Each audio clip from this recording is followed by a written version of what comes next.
Hello, good morning. Ngayon ay January 28, mga 6, sabihin mo mga 6:15 ng umaga. So kahapon, alam ko na videohan ko eh. Pero naglagay na tayo ng tubig dito. 5 lang.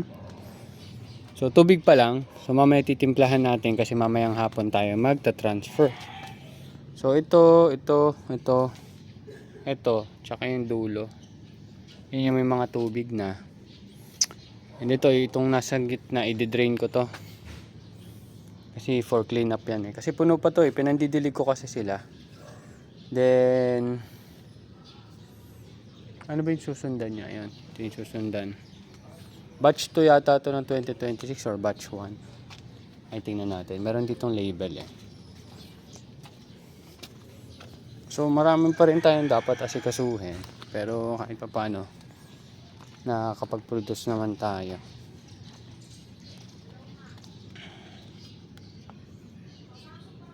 February 13 to. Ito yung batch 01 natin ng 2026. So ito na yung batch 02.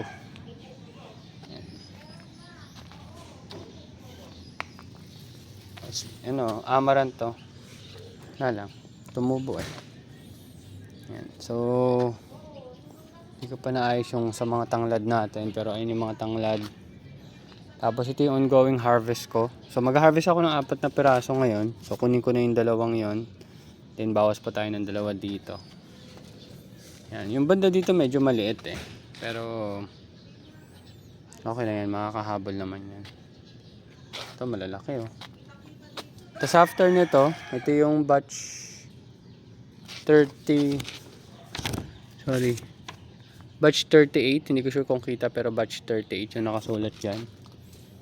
Tapos ito yung batch 39. Tama ba? Batch 39 to. Hindi ko, dapat magkaroon akong standard kung saan ko nilalagay yung label para hindi na ako nahihirapan. Pero sa susunod na yan. Yan.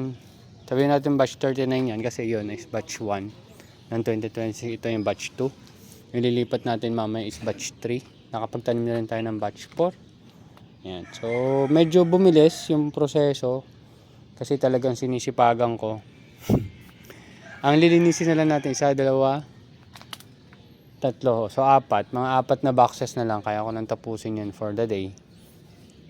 Basta lang may matatapunan tayo or mapaggagamitan tayo ng mga excess nutrient solution. Sayang kasi. Ito hindi ko na masyado naalagaan. Baka itigil ko na rin. Yan.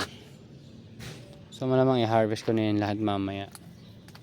Isip ako ng way para mas maging maayos yung paggagamitan ko ng mga excess nutrient solution. So titingnan natin kung anong pwede kong magawa. Pero sa ngayon, stop ko muna. Hirap kasi na-dilig transfer ng transfer.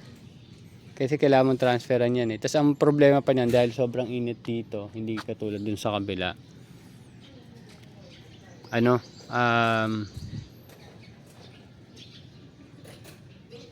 Mabilis uminit yung tubig.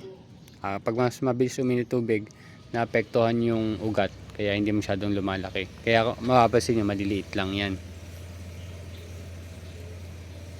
Anyway, yun lang naman. So, that's it. So, quick update lang naman tayo. And sana magtuloy-tuloy yung magandang proseso natin. Ayan, kita nyo naman. Hindi masyado maganda yung tubo nitong snake plant na to. Pero yung iba yung mga gustong alaman ng nanay ko, yan, yung dilaw na yan. Tumutubo naman ng maayos. Mataba naman siya. Yan. Marami pang gagawin. Pero pinaplano ko na rin yung nutshade.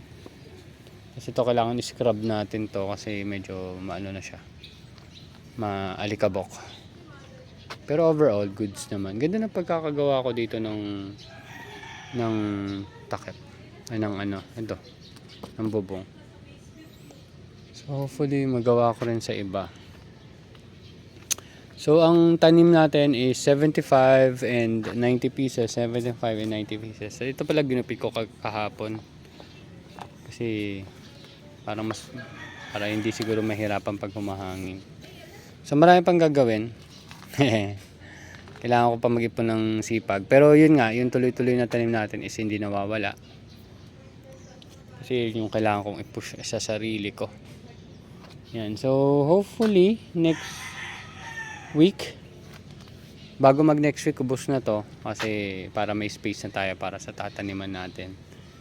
Kasi hindi ko pa fully naayos. Pero kung hindi naman, ito, hanap lang ako nung tela, ay nung plastic para dito. Yan, pwede pa rin naman natin taniman, isang set pa rin naman yan. Kailangan ko lang ayusin. So that's it. Hindi pa na nakapaglinis dito, marami pang gagawin, pero may mga improvement na. Okay, so yun lang and see you. Ay hindi, tingnan nyo muna pala to. Yan, ganyan lang, low tech lang. Low tech lang tayo. Ayan. Actually, malalaki siya, oh. Ano. Hindi naman kasi sobrang napaga. Kaya sulit yung mga bibili sa atin ngayon. So that's it. Thank you very much and see you next updates. Bye-bye.